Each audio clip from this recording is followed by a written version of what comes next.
Seja você bem-vindo ao Você e Eu Podcast. É um podcast de casal para casais e nós estamos aqui hoje para ativar o amor no seu casamento. Meu nome é Michael Boyhars, eu sou o host do podcast, juntamente com a minha esposa, a parte mais bonita do Você e Eu, a Suzy. Obrigada, Michael. E hoje estamos com um casal muito especial. Obrigada por aceitar o nosso convite. Sejam eu vou bem-vindos. apresentá-los. Ricardo e Bárbara, 36 e 34 anos, respectivamente, casados há 13 anos, ambos graduados em administração empresarial. Pais de 2 filhos, a Rafaela, de 8 anos, e o Gustavo, de 4. Se conheceram no grupo de jovens da Melk Blumenau em 2006, igreja da qual fazem parte desde então e onde chegaram à fé, além de servirem em alguns ministérios dentro dessa comunidade. Os dois possuem experiência como CLT no mercado financeiro, onde o Ricardo atuou por 15 anos. Já tiveram 4 empresas, mas hoje atuam em apenas 2. Uma é a consultoria e mentoria em gestão financeira empresarial e a outra é uma construtora e incorporadora onde o Ricardo é sócio. Ricardo também é especialista em investimentos e planejador financeiro. Juntos construíram alguns anos de experiência de trabalho e sociedade. É isso como aí? cônjuges. Isso mesmo, como cônjuge. Gente, Como que cônjuges, currículo esse aí, hein? Que currículo. Temos alguma história para contar né, de trabalho em conjunto. Começou lá em 2013. Nós tivemos uma experiência numa cafeteria no centro da cidade e valeu mais do que qualquer pós-graduação que nós fôssemos fazer. Mas vocês estudaram juntos? Não, Não estudamos. não. Ele fez faculdade na FURB e eu fiz Unisociais, que foram faculdades diferentes, mas também a gente tem 2 anos de diferença, né? Então não chegou a pegar a mesma época. A gente cresceu muito trabalhando junto, a gente aprendeu a trabalhar junto, a gente A descobriu gente tem lá experiências parecidas de já trabalho, em 2013 que a gente se completa.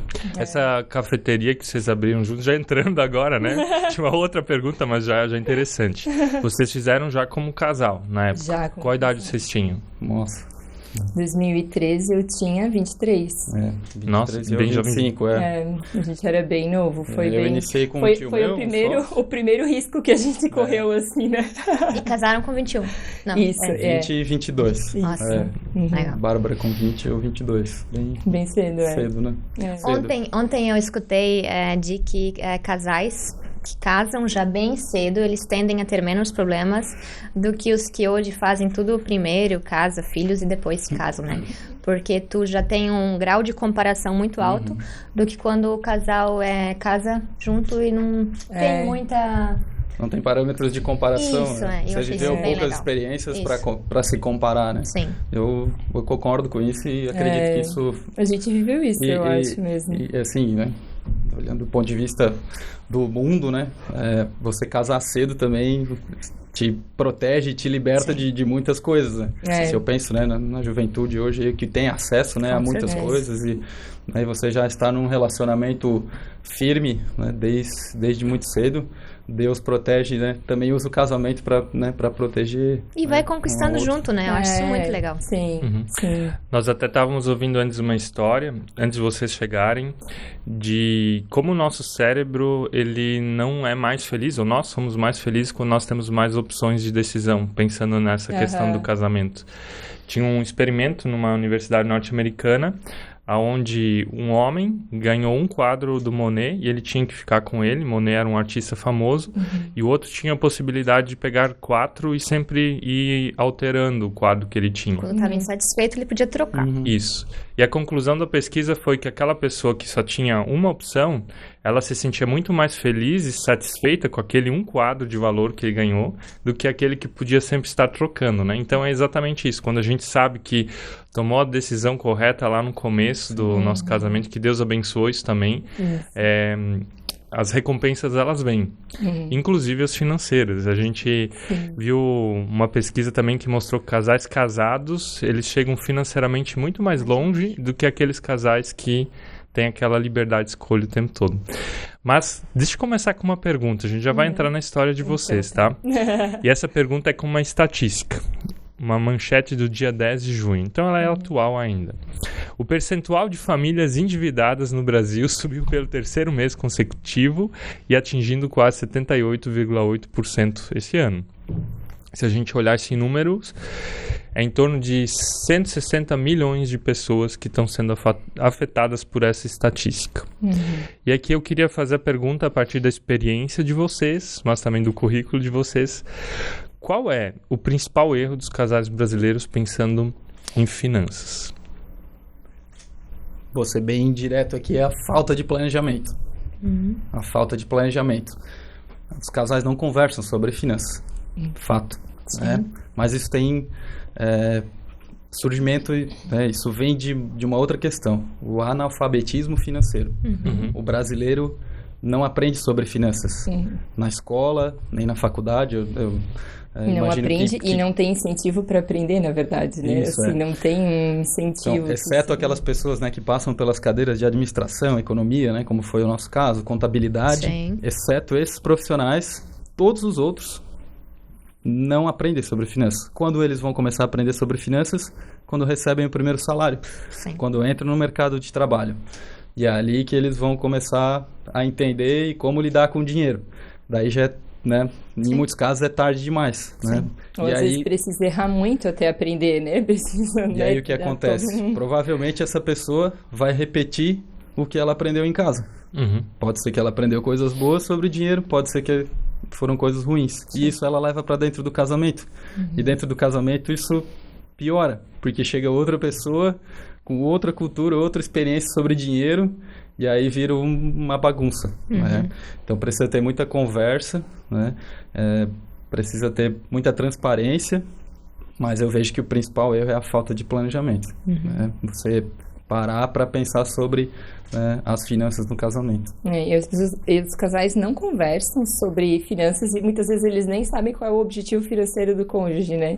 Nunca parou para pensar sobre isso, porque é muito relativo, assim, dizer, eu quero chegar em tal ponto, eu quero ficar rico. O que é rico para mim, o que é rico para o meu cônjuge, né? Sim. Ou até onde eu quero chegar, até onde eu estou satisfeito, qual é o meu planejamento, eu quero viajar, o meu cônjuge sabe que o meu sonho, minha realização é poder viajar em família, ou enfim, as pessoas não conversam sobre isso, sabe? Sim. E muitas vezes, a maioria das pessoas mal sabe quanto ganha e quanto gasta também. Então, não tem como ter algum tipo de controle, né? Eu sei que tem pessoas que dizem, meu salário é tanto, mas você às vezes esquece de contabilizar que tem descontos em folha. Quanto efetivamente entra? Qual é a tua renda líquida realmente que tu tens no mês, né? Então, assim, muita gente realmente não pesquisa. A gente vê muitas pessoas, às vezes, a questão de férias, né? Para quem é funcionário, né? Muita gente que não lembra que veio adiantamento de férias, depois desconto. Então, falta realmente o conhecimento financeiro, sabe? Conhecer como funcionam mesmo as finanças, né? Para poder, né, planejar e, então, executar, né, algumas metas financeiras para a família. Como é que era com os pais de vocês? O que vocês viam em casa? Então, na minha família, minha história, meus pais são empreendedores também, né? Então, essa cultura do empreendedorismo já vem de casa, né?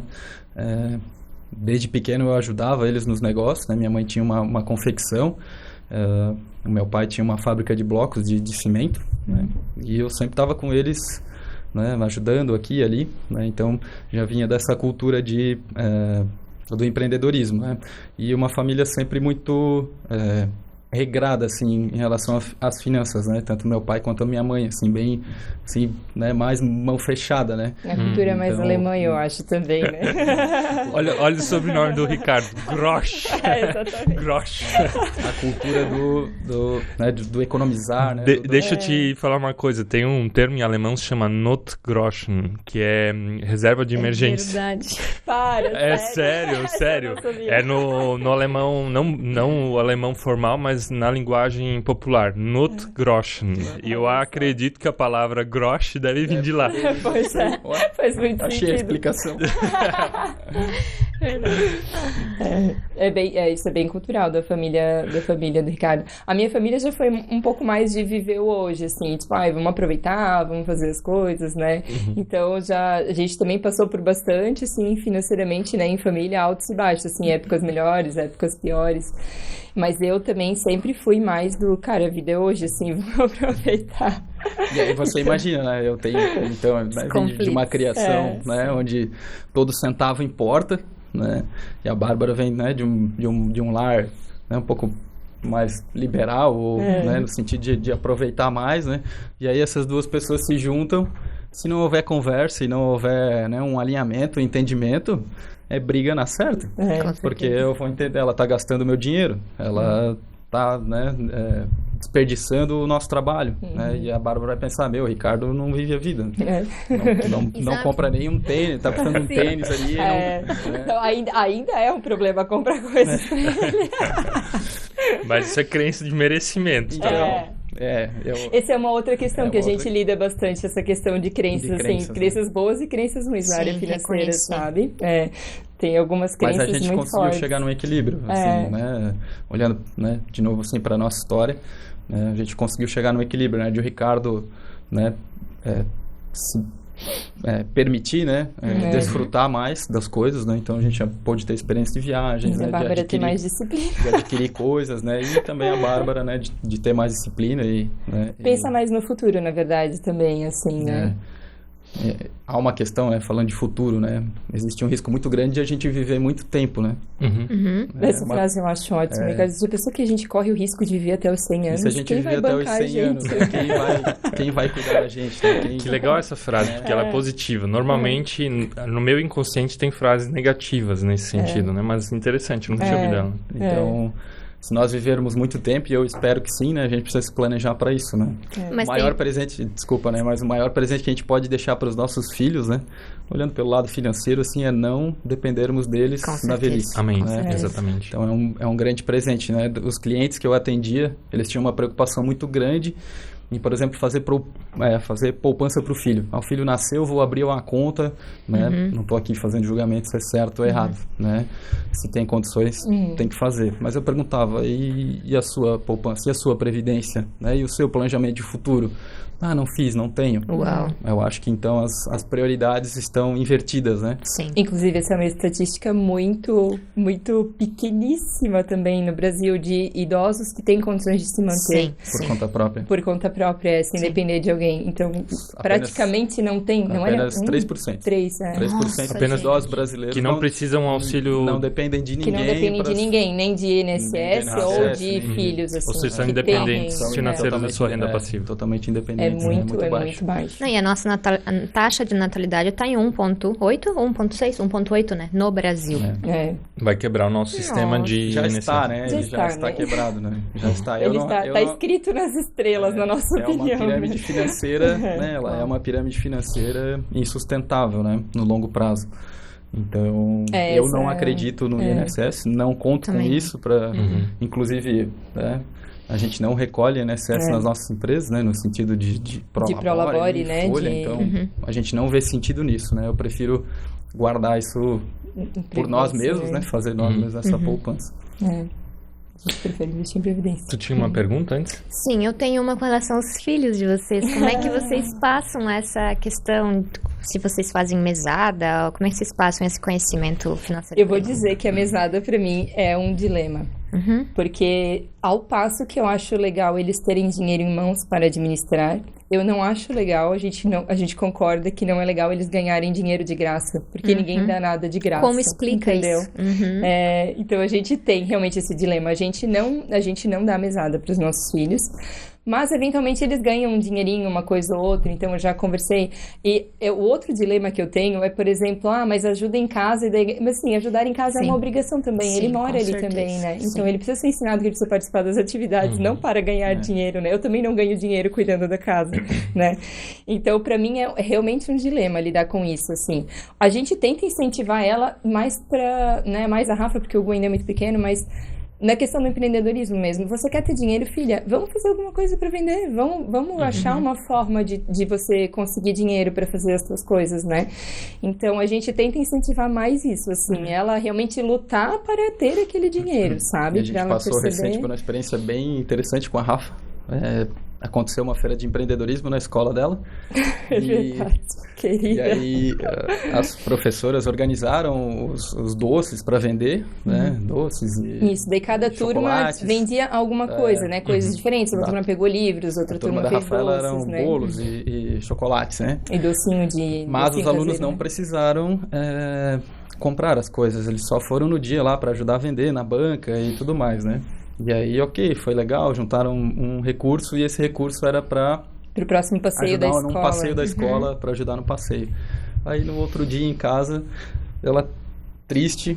Ela indignada. Indignadíssima. Poxa, pai, mas a gente ajudou a vender. Eu trabalhei, pai, e eu não ganhei o dinheiro.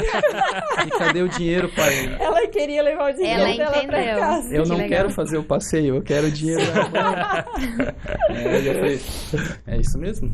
Acontece o mesmo aqui em casa. Eu falei, a gente trabalha, né? O pai e a mãe, a gente trabalha e a gente paga coisas que são necessárias, né? E sobra, às vezes a gente não vê o dinheiro também do nosso trabalho, né? Boa parte do nosso dinheiro a gente não vê, né? A gente está pagando a escola, né? Está pagando supermercado, está pagando, né, moradia. Então, né, eu acho que proporcionar essas experiências para as crianças é mais, no nosso entendimento, é mais válido do que, de repente, né, uma mesada ali, algo que vem sem esforço, né? Acho que isso pega bastante. Eu não condeno assim quem faz, sabe? Porque realmente é muito legal fazer eles administrarem o dinheiro deles, né? Mas a gente tem como princípio isso de que, cara, o dinheiro não vem fácil, não vem de graça, a gente trabalha bastante para conseguir o nosso dinheiro, né? Então aí ela tem que entender que ela precisa ter o esforço dela também, né? Sim. Então é um eterno dilema, assim. Mas eu acho muito legal essa questão de ela realmente ver que ela teve que fazer alguma coisa e ver aquilo como fruto do trabalho dela, né? Porque, né, nós temos essa necessidade de trabalhar, né? Deus nos criou com isso, a gente precisa trabalhar e é muito bom ver o fruto do nosso trabalho, né? E Deus se alegra quando a gente desfruta daquilo que é o resultado do nosso trabalho, né? A gente leu um livro com o nosso mais velho, é dos quadrinhos do Maurício com o Paulo Vieira. E daí ele ensina ali, ou motiva a criança a vender suco de limão. É óbvio que o Matias queria vender suco de limão na rua. E a mãe aqui... Como é que tu vai incentivar o teu filho a não, assim, limitar ele? Pô, ele teve uma ideia, ele quer, mas daí eu vou lá toda e desestimulo ele. Mas a gente ainda tá vendo um produto para vender. Eu acho por isso a tua pergunta também, né? De como a gente pode trazer educação financeira para eles. Até fazer eles observarem as necessidades, sabe? O que as crianças da escola gostam, o que seria útil para elas, o que as pessoas talvez estão precisando e não estão encontrando. A gente pode estimular também a criatividade deles, as perguntas, sabe? Né? Fazer a pergunta certa. Ajudar eles a entender o que pode ser, porque não é só o vender qualquer coisa por vender qualquer coisa, ele também pode servir as pessoas vendendo algo que elas precisam, algo que elas gostam, algo que elas vão receber com alegria, vão comprar com alegria, que vai satisfazer alguma necessidade, algum desejo das pessoas, né? Sim. Então, é desafiador para nós como adultos também ter essa criatividade e pensar, né, nessa brecha, mas também é legal a gente ensinar eles a pensar sobre isso, né? Sim. Uma outra estratégia que a gente utiliza é quando eles querem alguma coisa, um brinquedo ou comprar algo, né? Aconteceu com a Rafa também recente, a gente chama eles para participarem no valor ali do item que eles querem comprar, né? Então, se eles têm dinheiro guardado, eles querem legal. Muito uma coisa que é fora de... Tudo bem, eu vou ajudar com um pouco, mas vocês também. Algum valor e do cofrinho de vocês lá, né, o dinheirinho que vocês vão juntando, vocês vão ajudar com alguma coisa também para vocês sentirem aí que as coisas não vêm... É muito interessante que muitas vezes eles desistem da compra, olha só, quando eles têm que participar. Eu vou ter que tirar do meu bolso. Tanto assim. Eu acho que eu vou deixar.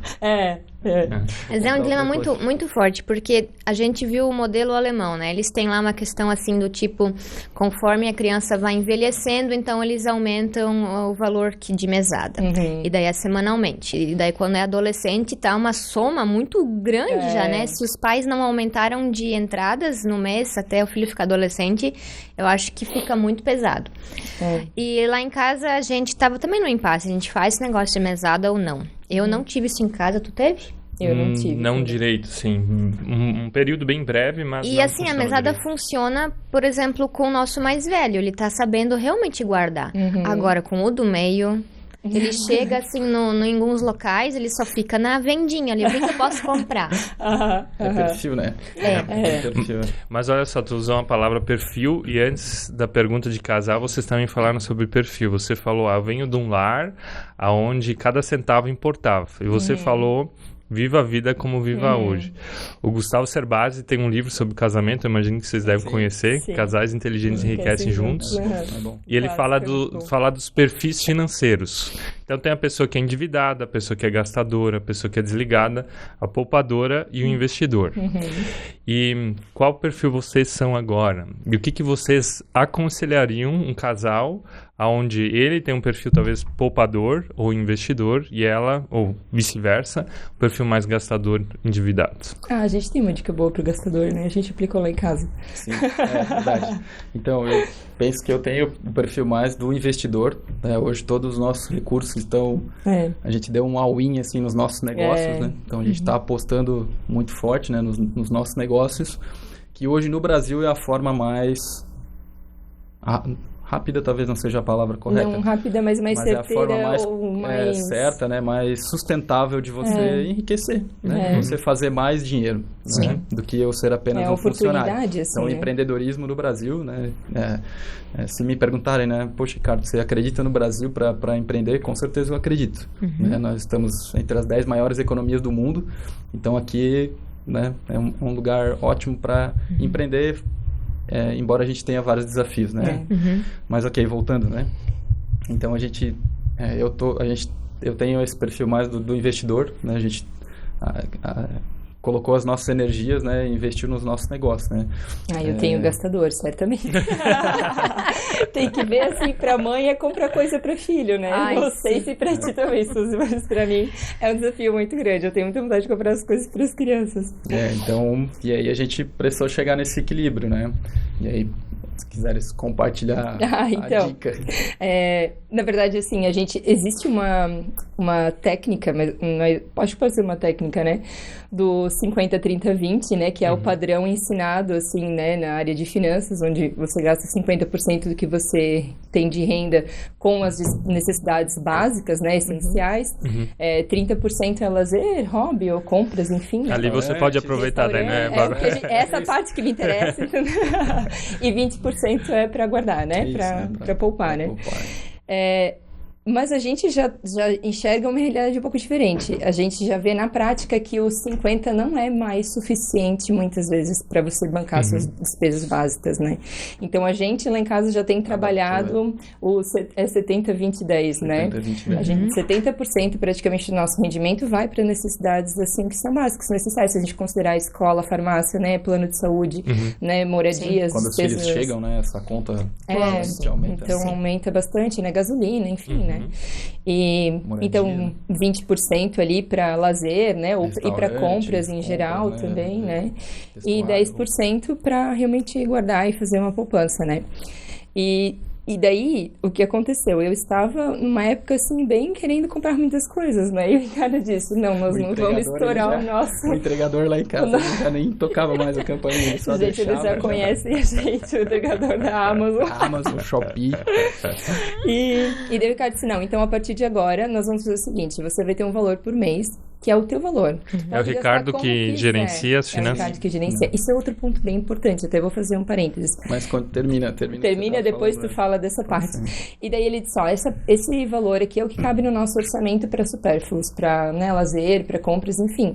Então, esse valor eu vou todo mês transferir para tua conta, que eu tenho uma conta lá de solteira, onde eu tenho um cartão de débito só, e esse dinheiro tu vai administrar. Tu quer cortar o cabelo, tu quer comprar sapato para as crianças, tu quer sair com as tuas amigas. Tu não me presta conta desse dinheiro, ele é teu, gasta como tu quiser. E isso super funcionou, porque eu consegui administrar muito melhor e eu conseguia satisfazer também os meus desejos. Cara, eu queria muito comprar uma coisinha, eu podia, sabe? Se estivesse dentro do meu dinheirinho ali, do meu orçamento. Sim. Então, isso super funciona para quem tem mais, assim, essa vontade de gastar, de comprar e tem a sua necessidade meio que satisfeita porque tem um valorzinho e administra. Sim. Então, muitas vezes eu deixei de comprar e eu vi que realmente eu não precisava, porque eu não queria gastar todo o meu dinheirinho, não queria sair da minha cota, sabe? Daí como a Rafa crianças, né? Exatamente. Funciona pro adulto também. Funciona pro adulto também. E é muito engraçado também que nem sempre é a mulher, né? A gente sempre acha que é a mulher a parte que é a gastadora, né? Mas muitos casais a gente conhece que o homem é que tem mais dificuldade. Tem grupo de casais na igreja, né? A gente tá com mais outros 3 casais e realmente as realidades são diferentes.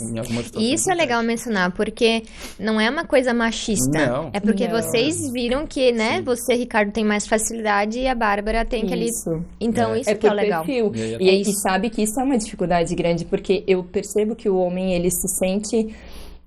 um pouco fora do papel dele quando não é ele que controla as finanças, sabe? Mas não precisa ser assim. Em muitos casais, a mulher tem muito mais habilidade, né? E perfil para cuidar do dinheiro do que o homem, e tá tudo bem, sabe? Sim. Então, isso é uma coisa que a gente precisa normalizar, assim, que realmente uma pessoa tem mais perfil para cuidar das finanças e que seja ela, sabe? E aqui, talvez, a igreja, a gente usa aquela palavra, esposas sejam submissas aos seus maridos, e usa isso de uma forma errada na igreja ou dentro do cristianismo, onde então o marido é que administra, a esposa que não. Mas se o marido é o gastador, a esposa é a que... A família está condenada daí. Exatamente. A média não certa. E outro erro que a gente percebe é também quando um ganha mais que o outro. Então se pensa, aquele que ganha mais é aquele que cuida, mas às vezes aquele que ganha mais não é o que sabe administrar melhor. Então é bem importante olhar isso pro perfil. Ricardo, você ia falar algo? Sim, trazendo uma dica, né? Então, é importante que o casal, né, tenha um responsável financeiro, seja o homem, seja a mulher. Seja claro, assim, né? Dentro do casamento, quem é o responsável. Que os dois saibam disso e respeitem isso, né? Sim. E que haja transparência, né? Se a gente, né, pensa que nós nos casamos e nos tornamos é um também nas finanças, né? Então, não existe essa de minha esposa não pode acessar minha conta corrente, ela não pode saber o quanto eu tenho na conta, ou o meu marido não acessa, né, o salário que eu ganho é meu e eu gasto com o que eu quiser. Sim. Né? No nosso entendimento, isso não cabe, né, num casamento que vive à luz, né, e que vive à luz da palavra de Deus, né? Então, nas finanças, nós também nos tornamos né? E precisa haver essa transparência. Exatamente. Tá? Porque se isso não acontece, você abre brecha para suspeitas, questionamentos, né? E aí a coisa pode começar a ruir, né? O dinheiro já é algo delicado, né? Sim. Então, você falou no começo de estatística, né? Trouxe a estatística dos endividados e eu trago outra estatística, uma pesquisa do IBGE, não é tão recente, é de 2018, mas aponta que quase 60% dos casamentos ou dos divórcios, né? Eles acontecem por questões financeiras. Então, vejam como isso é forte, né? Sabe, e Ricardo, nós trabalhamos com coaching para casais, ou seja, os casais, eles vêm até mim e sou eu que faço os atendimentos e as palestras fazemos juntos. E, geralmente eu faço um pacote de atendimento que são 10 sessões onde eu acompanho eles. Então, tem N situações onde dinheiro é problema e não é problema. Por exemplo, eu conheço casais que ganham muito, vou dizer assim, para a situação brasileira, mais de 20 mil, mas que não são capazes de investir em si mesmos. E dizer, vamos trabalhar o nosso pilar conjugal. E eu conheço casais que, por exemplo, fizeram acompanhamentos comigo que cada um ganha um pouquinho mais com o salário mínimo e falaram, a gente vai fazer um investimento na nossa vida. Então, também tem muito a ver com a nossa mentalidade de querer cuidar do casamento e ganhando pouco ou muito, também não é um fator de divórcio ou não divórcio. Não é. Isso é do perfil, né? E só deixa te trazer pra ti, vou jogar a bola pra ti. Trazer pra ti e jogar a bola pra ti é boa. Né? Também conheço pessoas que enriqueceram. E quando elas enriqueceram, o casamento terminou. Porque é isso, a riqueza ela vai potencializar, ela vai exponencializar aquilo que você já é. Né? Se você é uma pessoa, né, justa, se você é uma pessoa, né, que se importa com o próximo, né, que serve a Deus, você vai transparecer isso através do seu recurso, você vai transbordar, né, em graça, através do seu dinheiro. Né? E também conheço casais que empobreceram, e quando empobreceram, o casamento terminou. E o dinheiro muito potencializa aquilo que a gente... Potencializa, né? Tanto muito tá como no pouco. Nosso interior, né? Então, se a gente não tiver, né, próximo da palavra de Deus... Fato é que, quando a gente fala de dinheiro, a gente precisa vigiar constantemente, né? Porque o dinheiro, ele facilmente rouba um lugar que não é dele na nossa vida, né? Então, a gente precisa entender que o dinheiro, ele não é o central. Ele é uma coisa secundária na nossa vida. Ele não é a parte central da nossa vida. E se a gente precisa de um antídoto contra a idolatria ao dinheiro, é o contentamento, né? A gente aprender a estar contente com pouco ou com muito, né? Independente do quanto a gente tem de renda, né? Nós queremos que isso venha do Senhor. Em última instância, o resultado sempre vai ser do Senhor. Não é só dependendo de nós. Então, né? Eu acho que a gente muda, às vezes, muito foco eu quero ganhar dinheiro. Cara, a gente precisa ter o nosso trabalho diligente, a gente precisa trabalhar bem, a gente precisa se preocupar em fazer as coisas com excelência, e Deus vai abençoar conforme a vontade dele, né? A gente vê na parábola dos talentos que Deus dá para cada um ali o Senhor dá para cada um dos servos conforme a capacidade que eles têm de administrar. Então, muitas vezes a gente fica desejando coisas que a gente sabe que talvez não vai ser para o nosso bem, né? Então, assim, a gente precisa aprender a desfrutar o que a gente tem. Não é errado a gente buscar ter mais. Eu creio que Deus, né, deseja a nossa prosperidade. Ele não quer que a gente, né, eu não creio que seja da vontade do Senhor que a gente passe dificuldade financeira, que a gente tenha perrengue, que a gente não consiga desfrutar, né, das coisas boas da vida. Mas a gente precisa ter o nosso coração no lugar certo. E é como o Ricardo falou, quando o nosso coração está no lugar certo, a gente vai saber aproveitar o dinheiro de uma forma bela, né? Ou a falta de dinheiro a gente vai também conseguir administrar com o coração contente e vai buscar estratégias também para sair disso, né? Eu não acho que a gente tem que se conformar também, mas a gente tem que entender que, em última instância, os resultados, eles vêm da mão do Senhor para nós, né? E é muito importante a gente ter o nosso coração no lugar correto, e não significa que hoje a gente está assim, que amanhã a gente não vai cair, né? Então, a gente precisa realmente vigiar constantemente quando a gente fala de dinheiro, para que isso não venha ocupar o lugar que não é dele na nossa vida, sabe? Só que no nosso contexto de igreja, a gente também ouve falar muito mal do dinheiro como se fosse... uma das crenças que a gente pecadão, falou. assim. A diferença de fé e crença, eu acho, que entra aqui, né? E eu achei muito legal quando eu ouvi de que, não que seja legal, mas assim, me fez parar para pensar que 51% da riqueza no mundo tá com os judeus. Então, e que é um povo de Deus. Muito importante que a gente fala. Sobre isso. Tem um grande empresário brasileiro, Marcos Freitas, que ele falou assim uma vez: o dinheiro, gente, não esqueçam que o dinheiro não some, ele se realoca. Se ele não tá no meu bolso lugar, né? E não tá no teu bolso, ele tá no bolso de alguém. E eu falei pro Ricardo, essa foi uma das grandes pontos que fez a gente decidir trabalhar o empreendedorismo mais nessa veia cristã. Cara, a gente precisa colocar o dinheiro na mão de empresários crentes. Eles precisam usar o dinheiro para o bem, imagina o bem para a nossa sociedade, sabe? A favor né, das pessoas, enfim. Então, é por isso que eu digo, se a gente tiver o nosso coração no lugar certo, a riqueza, ela vai vir para nós, ela vai ser uma bênção não só na nossa vida, sabe? Ela vai ser uma bênção para o outro também. Mas nós precisamos preparar o nosso coração para lidar com o dinheiro, porque é muito fácil a gente se perder nessa área, sabe? É muito fácil. E Deus sabe disso, não é à toa que Ele também colocou o dízimo para nós. O dízimo não é uma obrigação, não é um imposto de renda para nós. O dízimo, ele é para praticar, para quebrar a idolatria ao dinheiro, sabe? É uma prática que nos ajuda a criar esse desapego com o dinheiro, entende? Colocar o dinheiro no lugar dele e lembrar aqui de quem a gente pertence, né? Da onde veio o nosso recurso. E tem muito pobre que não quer enriquecer, porque senão o dízimo vai aumentar também. Não, o brasileiro é impressionante. Mas essa parte de escassez fora. Exatamente. Essa parte da idolatria, eu preciso contar uma história minha que Deus quebrou dentro de mim algumas coisas. Era quando nós ainda estávamos na Alemanha e estávamos na fase de voltar ao Brasil. Então era a fase onde a gente queria começar você e eu. Então a gente começou a fazer uma reserva, guardar dinheiro, não sabia como ia ser todo o começo. E um dia eu estava voltando de um estudo bíblico, tinha feito, até era num hospital para 3 senhoras sobreviventes naquele hospital. E eu estava na rodovia, na Autobahn na Alemanha são as rodovias rápidas, então estava muito rápido, eu saí da rodovia e entrei numa curva e nisso tinha um carro parado na contramão. E tinha um homem acenando. E eu parei ali, era um lugar perigoso de se parar, ele não falava alemão direito, mas eu entendi que ele queria dinheiro. Eu peguei a minha carteira, e na minha carteira eu tinha 20 euros, era o único valor que eu tinha. E eu, dentro daquela situação de pressão, meu cérebro primitivo falou, dá. Eu peguei e dei. Eu dei o dinheiro pra ele e segui, porque eu tava com medo que alguém fosse bater... Quanto que era? 20 euros.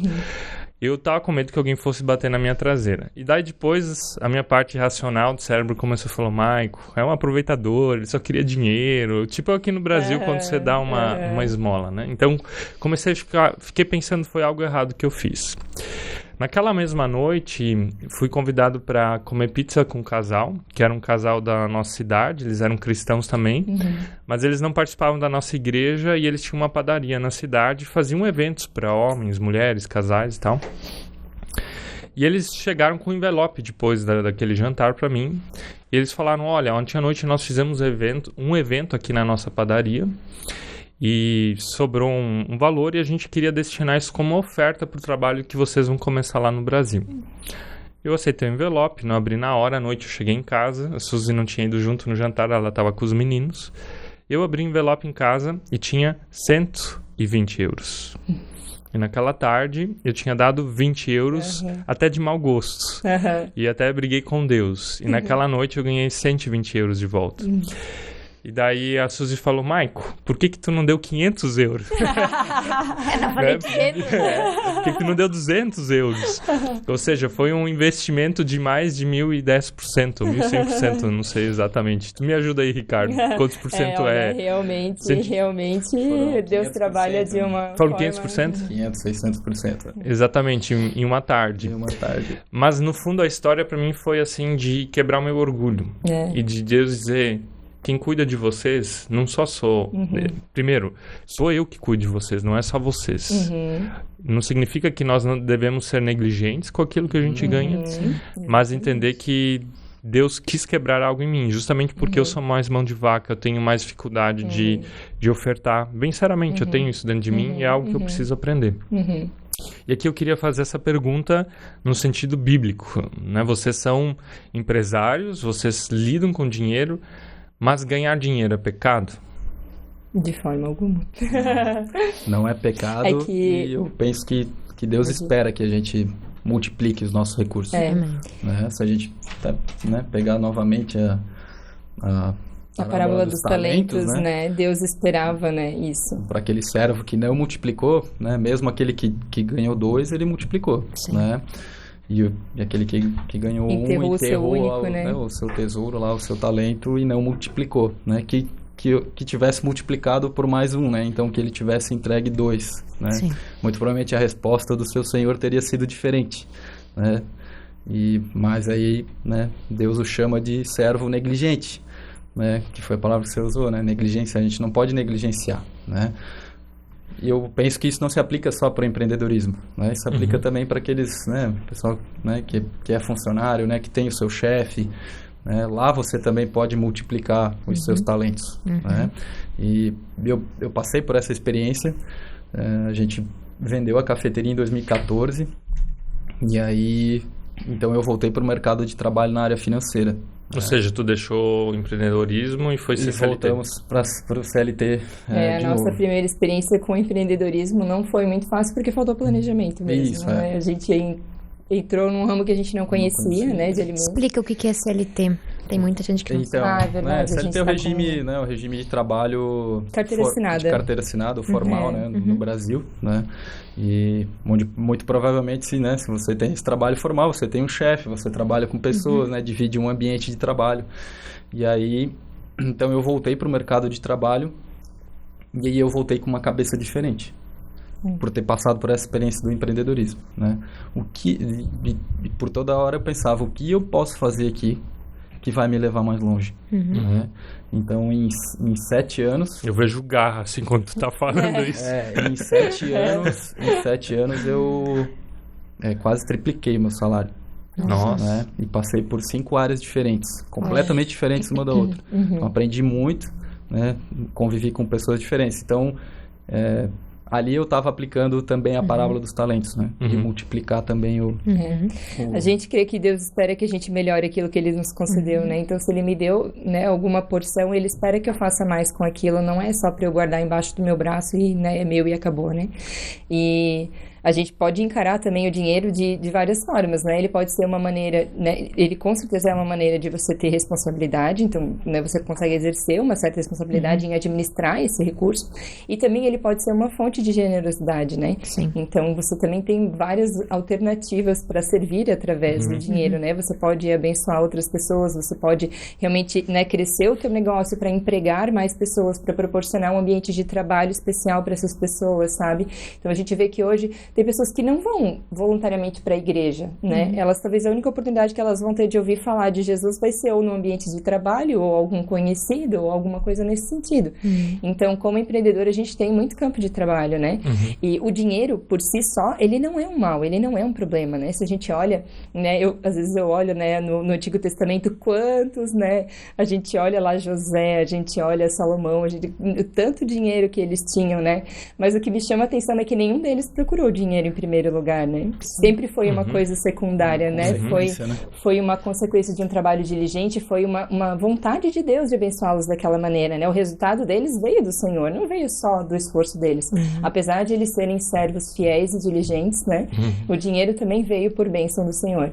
Então, o dinheiro por si só, ele não é um problema, né? Mas eu repito, a gente precisa ter um coração vigilante e a gente precisa estar preparado, assim, a minha oração sempre é se o Senhor conceder uma grande riqueza nas nossas mãos, que o nosso coração esteja preparado para isso, sabe? Porque, assim como a Bíblia diz, né, Jesus diz, cara, é melhor tu arrancar o teu olho, né, e ir sem um olho para o céu do que, né, ir inteiro para o inferno. É a mesma coisa com o dinheiro, é melhor tu ir pobre para o céu do que ir rico para o inferno, entende? Então, é algo que a gente tem que ter muita consciência, assim, o dinheiro, ele sempre vai ser uma fonte, assim, de tentação na nossa vida. Então, a gente precisa realmente, né, ser vigilante com ele e ter ele como uma coisa secundária e não como... Já diz a palavra de Deus que o problema maior é o amor ao dinheiro. Né? Não o dinheiro em si. E os crentes sempre interpretam isso errado, né? Dizem que o problema é o dinheiro, Exatamente. Né? E aqui eu tenho que confessar os meus pecados, que como pastor... Vamos lá, vou confessar pecado. Como pastor, normalmente eu pregava... Quando falava de dinheiro, pregava sobre dinheiro, era sobre essas duas óticas. Uma de que é idolatria, então cuida pra não ficar rico, porque tu vai pro inferno. E porque nem o rico lá passa no negócio da agulha. É mais fácil um camelo, né, passar no fundo da agulha do que um rico ir pro céu. Eu sempre pensava isso. E outro você precisa dar o dízimo, senão não tem o meu salário. Brincando agora. Brincadeira. Mas, basicamente, as pregações de igreja, elas iam nessas duas vertentes, e elas não estão erradas, né? Mas o dízimo, a oferta, sempre é no sentido de gratidão, de abençoar. Isso. E a idolatria é no sentido de apostasia, de você realmente não abandonar a fé em Jesus Cristo, a fé que te trouxe até esse momento. Mas eu acredito que a Bíblia fala muito mais disso. Do que vocês estão falando aqui, são princípios bíblicos que querem ajudar as pessoas realmente a prosperarem, a crescerem, a terem uma família bem estruturada, porque tanto a falta de dinheiro como a abundância e não saber lidar com ele se torna um problema na vida do casal e da família, né? Com certeza, né? Pode ser um grande problema você ter pouco dinheiro, né? No mundo que a gente vive hoje, onde todas as trocas básicas, né, são feitas em moeda, em dinheiro, mas também pode ser um grande problema, né, você ter uma grande fortuna, ou, né, uma grande quantia em dinheiro para administrar, né. Então, na minha caminhada aí, atendendo vários clientes, né, na minha última jornada aí, eu atendia clientes alta renda, então atendia famílias aí com renda superior a 100 mil reais, por exemplo, por mês. Totalmente endividadas. Ou seja, com problemas. Ser fiel no pouco, muito lhe será dado, é uma verdade aqui. Então, né, precisa esse cuidado, esse zelo, né, mesmo quando você tem, né, uma grande quantia ali para administrar, né. Então, pode ser também se tornar, né, um grande problema, né, na vida dos casais, né, mas eu vejo que talvez seja um problema bom de resolver, assim, né? Bom no sentido... É mais fácil resolver ter bastante dinheiro do que ter falta de dinheiro. Sim, é verdade. Né, numa condição financeira melhor, né, do que você tá numa condição financeira não tão boa, né? Você passa muitos perrengues, né? Você precisa abrir mão de muitas coisas, né? E aí é outro ponto que eu quero trazer. Acho que o brasileiro tem essa coisa da escassez, né? Falta um pouco esse olhar do empreendedorismo, né? Se a gente olha para os Estados Unidos, por exemplo, né? Eu vejo que, por exemplo, o americano ele está preocupado em, por exemplo, fazer mais dinheiro. O que eu posso fazer para fazer mais dinheiro? Para tornar a minha vida... Né? E o brasileiro fica contando as migalhas. O limite do crédito. É o que tu não tem. Ou como tu lida com o pouco, na verdade. Então, você sempre coloca um teto. Né? Se eu estou preso à minha renda mensal ali, eu não penso o que eu posso fazer para gerar mais renda, você tem um teto ali, você fica limitado àquilo e, por exemplo, o meu orçamento do mercado é X, do combustível é Y, e e eu vou no posto que tá 10 centavos mais barato. Sim. Né? E daí tu põe agora eu vou falar a minha experiência. Daí tu coloca uma gasolina ruim, que dá um problema no motor do carro, que vai sair mais caro depois. Eu já fiquei 2 vezes na rua com o filho atrás, porque ele colocou gasolina ruim e eu tive que chamar alguém. Tá, então, e isso é escassez, isso é crença. Então, e deixa eu só fazer um parênteses. A gente ninguém tá deixando o Ricardo falar, né? Ninguém deixa, todo mundo quer falar. Quantas horas a gente tem mesmo aqui? Tem uns 16 minutos aí. Tem uma questão também que a gente tem que lembrar, é que muitas vezes a gente acha, tá faltando dinheiro, a gente sempre acha que tem que cortar gasto. Às vezes a gente precisa ganhar mais, né?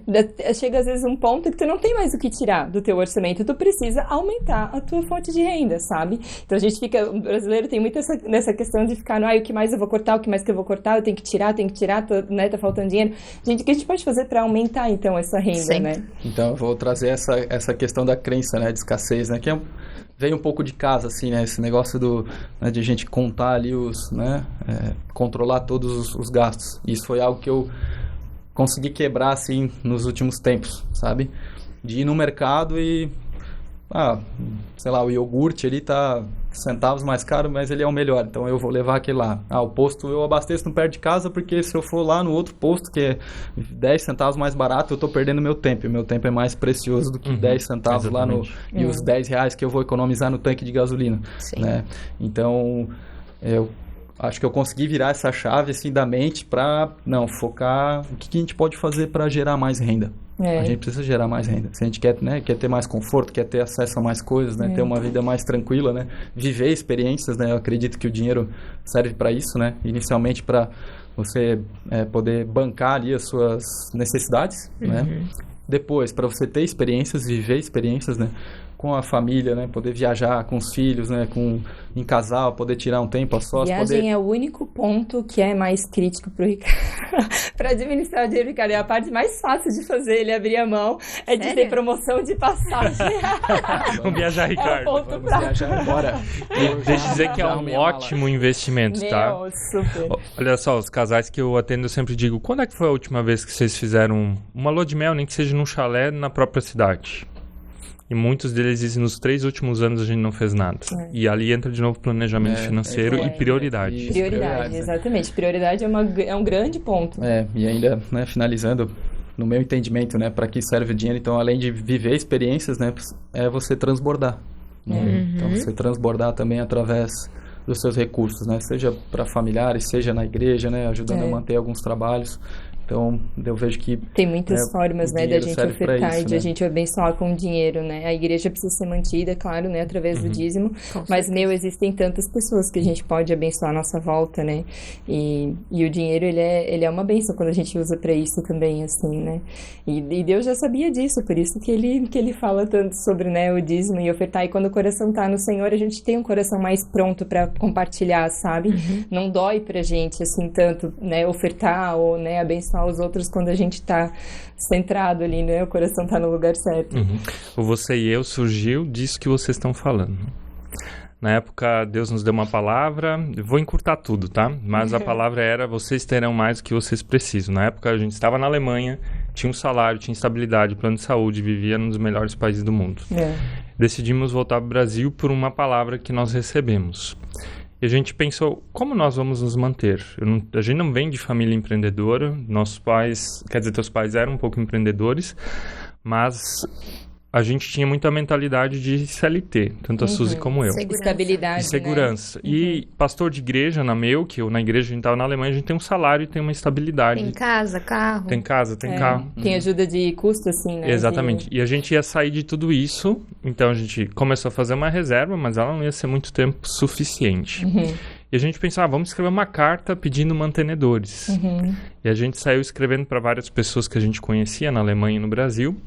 E uma semana antes da gente voltar pro Brasil e começar Você e Eu, sabe quantas pessoas nos responderam? Chuta aí.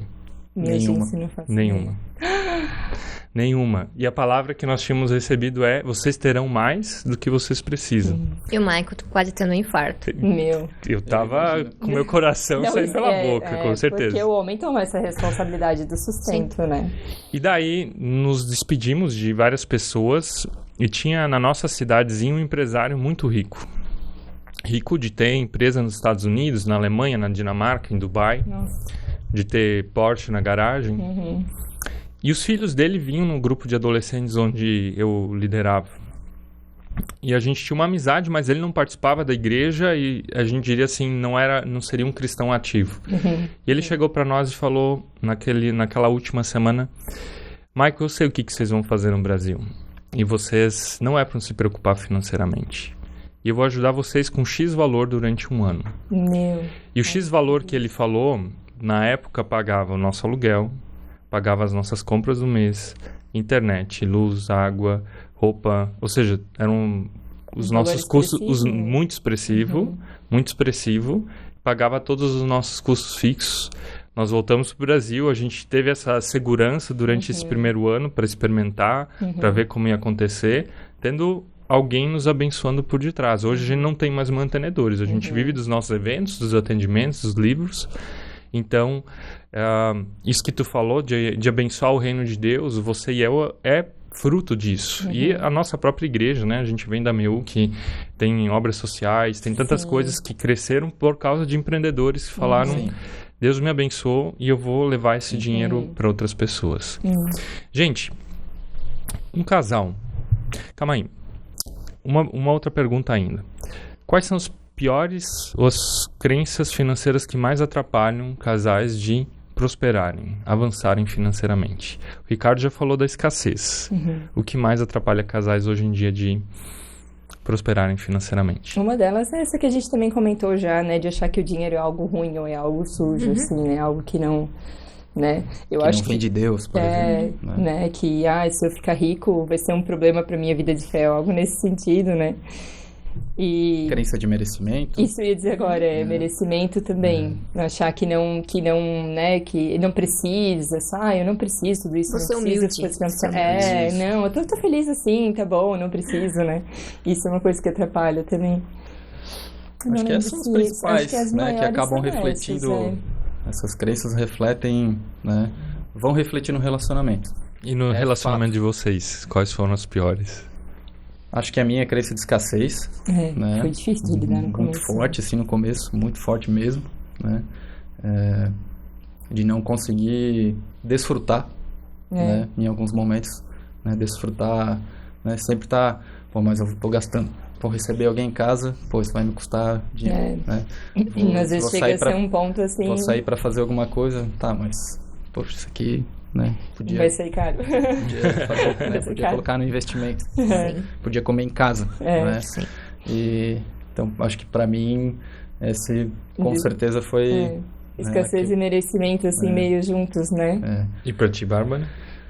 Eu sempre fui eu fui o oposto, né? A gastadora descontrolada. Então, pra mim também foi, na verdade, né?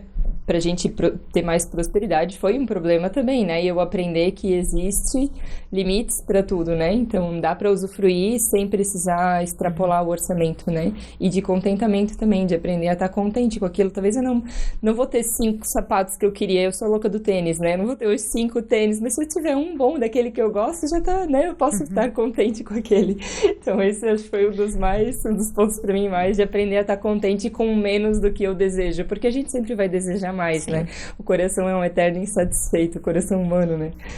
Então, isso foi, acho, um dos pontos mais difíceis para mim, né? Aprender a ficar contente mesmo sem ter tudo aquilo que eu desejava.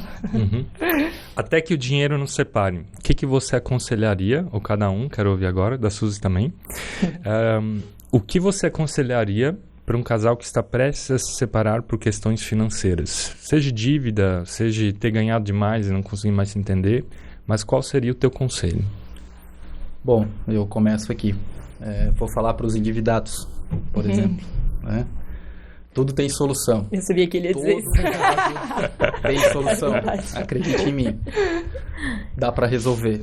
Já vi N situações, né? O Michael aqui também já deve ter visto várias realidades diferentes, né? Mas eu já atendi vários clientes, comentei aqui antes, né? Famílias com rendas superiores a R$100 mil completamente endividadas. Então, assim, tem solução, né? Existe um passo a passo, né? O primeiro é você refletir, né? No caso dos endividados, né? O que levou a gente a essa situação, né? Quais foram as nossas atitudes, os nossos hábitos, o que a gente fez que nos trouxe até aqui. Que hábitos que a gente vai ter que mudar, que crenças que a gente vai precisar quebrar, coisas que a gente vai precisar deixar para trás, né? O segundo passo é abrir um espaço no orçamento. Ou você gera mais renda, ou você diminui despesa, ou faz os dois juntos, que é o melhor dos cenários, né? Então você abre espaço no orçamento. E aí, falando para os endividados ou super endividados, né?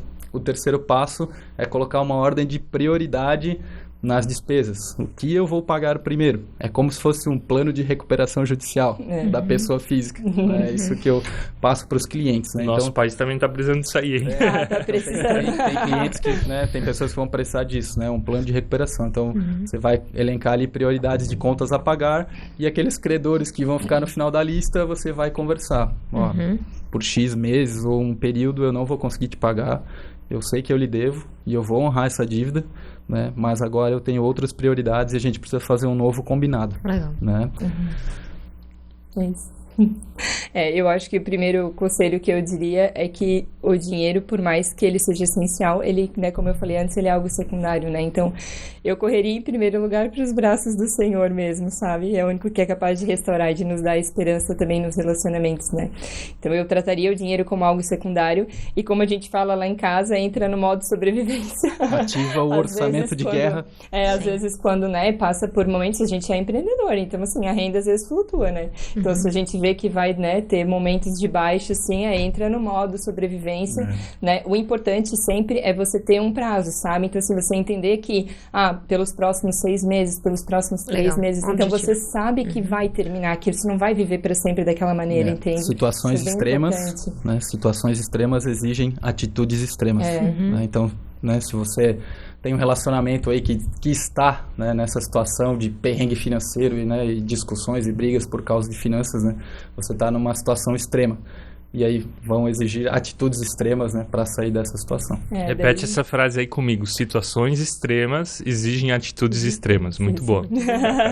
É isso mesmo. Acho que é bem isso que a gente tem para falar. E assim, entender que você pode fazer um plano, né? Não precisa ser assim para sempre, mas se você continuar fazendo as mesmas coisas, você vai ter os mesmos resultados, né? Então, se você quer mudar a sua realidade, você precisa mudar suas atitudes para que tenha, né, uma colheita diferente daquilo que você está plantando, né? Então, precisa fazer esse plano, né, fazer essa sentar, conversar, vamos fazer um plano em tantos meses, em tanto tempo a gente tem a meta de mudar essa situação para tal situação, o que a gente vai fazer para mudar é colocar em prática mesmo, assim, e ter ciência que vai passar, mas que vai ter que segurar o rojão algum tempo até passar. O remédio é amargo, né? O remédio é amargo, mas ele funciona. Legal. Repita a pergunta. Já nem lembro mais. Tanta coisa, né, Suzy? Qual seria o teu conselho para um casal que está prestes a se separar por questões financeiras? Eu vou ser curta e grossa, e eu sei que não se encaixa em 100% dos casais, mas hoje, se vocês estão endividados, vocês vão ser mais ricos depois de separar? Ou se vocês derem mais uma chance ao casamento de vocês. Por que eu falo isso? Porque geralmente quem fica com os filhos é a mulher. E é o homem que depois vai ter que pagar a pensão. Então, não custa ali, será que não vale um esforço a mais de colocar, vamos dar mais uma chance ao nosso casamento, a gente vai buscar ajuda, porque é isso que muitos casais não fazem hoje, eles não buscam ajuda e eles se conformam com... é assim mesmo. O divórcio custa caro. O divórcio Esse é um conselho bem típico alemão, assim, né? Curto e grosso, é isso, ele. E ele não custa só caro financeiramente, ele custa mais caro emocionalmente, na vida do casal, na vida dos filhos. Na terapia que tu vai ter. Demais. Exatamente. Gente, eu só fico pensando, deixa eu fazer assim, né? Um comentário bem aleatório, mas, gente, você fica pensando na disposição de alguém de separar e começar de novo depois, assim. Isso já me dá uma coisa, sabe, pra cogitar a separação, né? Porque começar tudo de novo, ficar sozinho, aquela coisa toda, né? Assim, realmente, hoje eu acho que não vale a pena mesmo, assim, em qualquer circunstância. Vale a pena lutar pelo casamento. E eu não sei se vocês concordam comigo, mas eu acredito que o melhor investimento que nós podemos fazer não é comprando um imóvel, não é comprando uma ação XY, mas é investir em si mesmo, naquilo que Deus nos deu. Esse é o maior talento. E na maior sociedade, né? Pensar o casamento como uma sociedade. É uma sociedade. Isso mesmo. Gente, muito obrigado até aqui. Temos ainda algumas coisinhas. Antes de tudo, nós queremos dar um presente para vocês. Ai, que legal! 2 presentes, na verdade. São os nossos livros. Muito obrigada. O Ative Amor no Casamento e Geração Pornô. Muito legal. Que Deus abençoe vocês com o nosso material. E onde as pessoas encontram vocês? Quais são os conselhos? Quer dizer, vocês têm um projeto, na verdade, né? Vocês queriam falar um pouquinho disso aí? Profissionalmente, a gente trabalha mais com finanças empresariais, né? A gente trabalha mais com empreendedores. Então, a gente tem o nosso perfil no Instagram, @propósito e lucratividade, tudo junto, simples e bem comprido mesmo, propósito e lucratividade. E a gente até atualizou esse nosso perfil agora, né? A gente desenvolveu uma atualização da nossa metodologia, que a gente já tinha um método, né, de gestão financeira, para aplicar uma gestão financeira mais simples e mais descomplicada, mais acessível, né, para os empreendedores. Vocês chegam na empresa e ajudam ela a organizar. O que a gente falou agora do casal, vocês fazem na empresa? Aplica na empresa, exatamente. A gente estava, né, com bastante clientes de consultoria e agora a gente tem também a questão da mentoria. Então, ela pode ser online, não precisa, né, ter um encontro presencial. A gente desenvolve junto com, né, o empreendedor ou com o responsável financeiro da empresa, enfim, toda a questão da gestão financeira, e a gente adicionou esse pilar do empreendedorismo redentivo, onde a gente fala de uma visão cristã do empreendedorismo e das finanças. Então, a gente trouxe também isso, né, para o nosso trabalho. É o nosso propósito, né? A gente acredita muito no empreendedorismo como a, né, locomotiva do mundo, e no sentido de gerar riqueza e poder levar para as pessoas uma vida mais digna, né? E aí, esse é o nosso propósito, ajudar empreendedores, né, os crentes principalmente, né, a terem empresas saudáveis financeiramente, para que eles possam abençoar mais e mais vidas, né, sejam funcionários, sejam clientes, fornecedores, né, cadeias de fornecedores. Então, esse é o nosso propósito, né, que eles tenham empresas lucrativas, honrem a Deus e sirvam ao próximo. Tem uma passagem no Novo Testamento, não sei se é do apóstolo Paulo ou do Tiago, mas ele diz: amem primeiro os da sua família e da sua família de fé. Isso também é uma forma de amar as outras pessoas que fazem parte daquilo que a gente acredita, que Jesus é nosso Senhor e Salvador. Então, esse foi bem um ponto que a gente pensou ao trabalhar. Assim, se a gente vai ajudar pessoas, por que não ajudar, né, os nossos irmãos na fé? Né? Pessoas que têm esse potencial de usar o dinheiro para o bem, né? Porque tem muitos empresários, empreendedores, né, assim, empresários grandes que acabam usando as suas empresas para divulgar, às vezes, valores que não são aqueles que a gente acredita, né? Ou que, né, enfim, enriquecem o seu bolso e esquecem do funcionário, esquecem das pessoas, esquecem da comunidade em volta que pode atuar, né? O empreendedor, ele tem um campo muito grande de trabalho, sabe? Ele tem muito lugar que ele pode abençoar, seja com a influência dele, sabe? Seja com o ambiente de trabalho, enfim. Então, ele falou, cara, vamos ajudar os cristãos, né? Vamos trazer essa visão para eles, para que a gente possa abençoar mais pessoas também, e eles possam abençoar, e a gente vai gerando, né, essa nova visão do empreendedorismo. Gente, muito obrigado até aqui. Qual é o @ de vocês, onde o pessoal encontra Ricardo e Bárbara? O meu é @Ricardo Grosch. E o meu é @Bárbara Grosch. Muito legal. Suzy, onde é que o pessoal te encontra? O meu é @nafim, com 2 Fs, @atelier. Tu tem algum recado final ainda? Que as finanças não separem vocês. Exatamente. Amém. E você encontra no vocêeeu.coaching ou maico.boyhard. Se você está aqui e nos assistiu até esse momento, nós também queremos deixar um convite para ti. No dia 23 de novembro, nós teremos nosso dia para ativar o amor no casamento. Esse ano ele vai ser presencial e online, então você já pode estar se inscrevendo no nosso link da bio.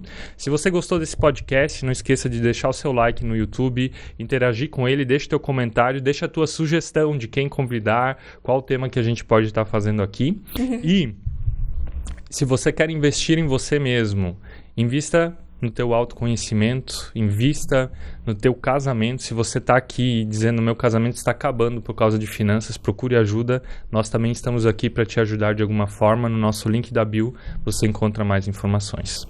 Bárbara e Ricardo, muito obrigado por estar aqui. Nós que agradecemos. Deus abençoe vocês, as empresas de vocês grandemente. E vocês também, trabalho muito especial de vocês. A gente ficou muito contente com essa participação. Vocês são pessoas muito especiais também, tá? E Deus abençoe muito o trabalho de vocês, porque realmente tem muito campo de trabalho, né? A seara é bem grande, né? Na área da família e de casamento, né? Porque é onde o mundo mais tenta minar, né? Então, que Deus realmente fortaleça vocês para continuar esse bom trabalho. Amém. Até mais, gente. Tchau.